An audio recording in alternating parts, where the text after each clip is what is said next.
Hi there, I thought you'd be interested to hear a quick astrological analysis of Mitt Romney's chart. I did one for Barack Obama, or about Barack Obama. He didn't actually ask me to. Back in 2009, that was a very, very long one. It was sort of a bit of a tutorial as well about astrology.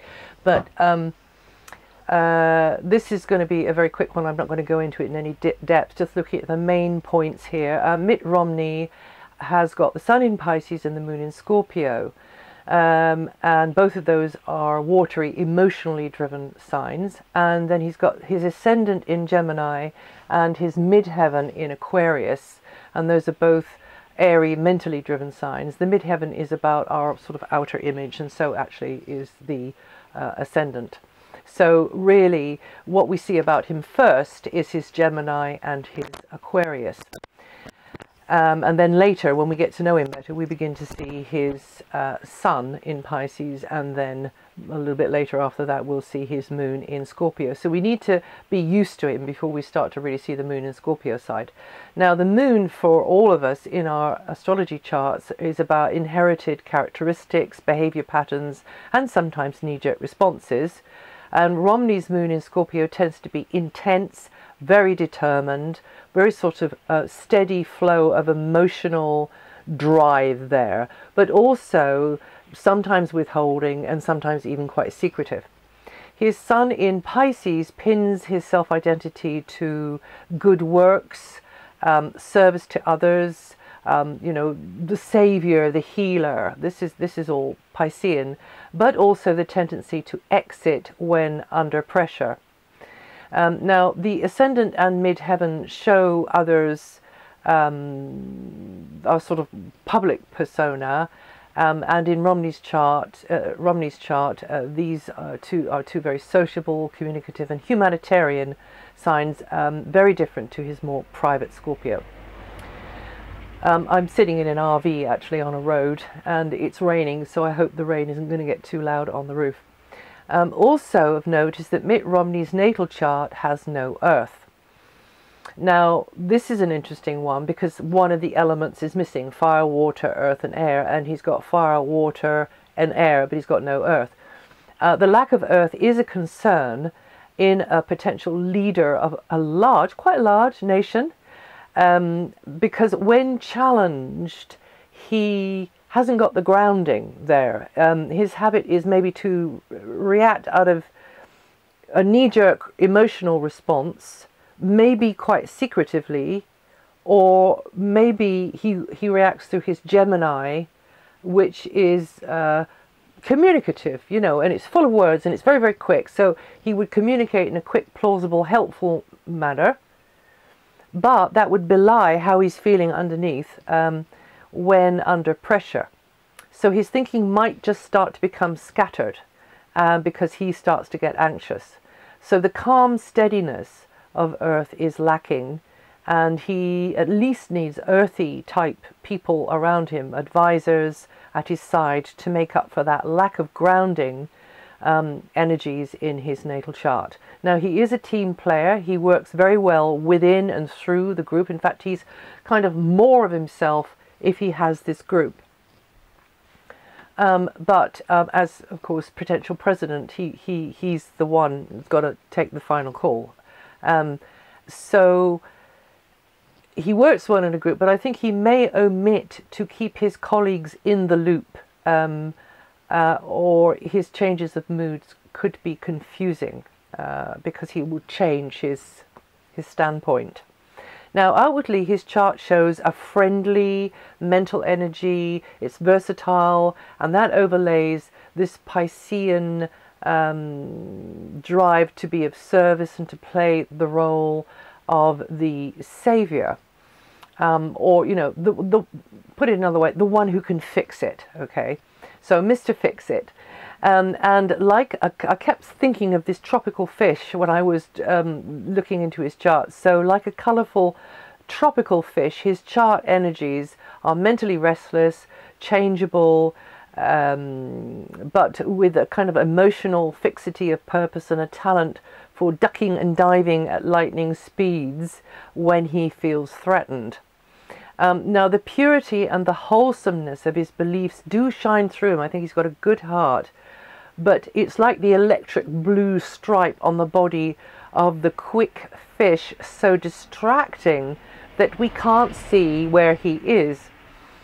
So he moves this way and that, so prettily and articulately with his pronouncements, but he may be just a little too flexible, just a little too quick off the mark, and changes position once too often for most people's tastes. Now, both Pisces and Gemini are mutable signs. They're versatile, dualistic signs, and sometimes, though, the left hand doesn't know what the right hand's doing. And so this youthful, almost choir boyish persona vies with this darker, murkier, asset stripping past, this sort of hard business man, you know, and his tendency to perhaps jump to the defensive a little too quickly. He has a grasshopper mind, can be very imaginative and innovative, and that fits into a fast-paced environment very, very well. And he would be absolutely brilliant in anything to do with, you know, anything where he's working within a team, and there's a lot happening, like in a sort of busy sort of news desk, on a busy news desk or something like that. But also I think he would be brilliant as a children's entertainer, because he's got some really nice energies in his house of children in his chart. I've also no doubt that he suffered in private. Pisceans do, and they often, there's often a lot more going on for the Pisceans, you know, than you really realize.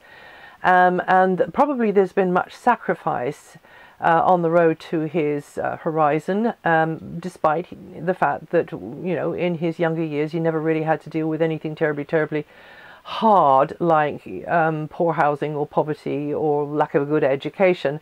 And how can we know, you know,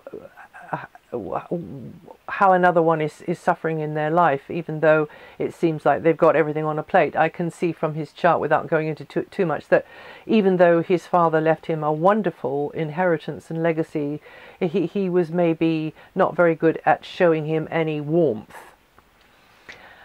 Mitt Romney's chart also shows that he sees his job as a sort of higher calling, as his vocation, that somehow he's called to service. Right. Now his sun Mercury is in a hard aspect with Uranus in his natal chart, and that can make him creatively inventive and free-spirited, but also jittery and temperamental and a tad egocentric as well. Which are perfect credentials for a performance artist. The Uranian vibration tends to be, anyway, a law unto itself, and is the mark of a very progressive, futuristic thinker, very sort of on to things, on the cutting edge, very, very fast, depending on the other aspects in his chart. But it may also mean that he feels a little bit nervous about it. He hasn't got the steadying influence of the earth to sort of help him to see how, on a methodical, in a methodical way, how to make things happen. So he would need advisors for that, obviously. But it may mean, even though he feels at home working through a collective of kindred spirits, he feels that his freedom should not be checked, that he is different to others.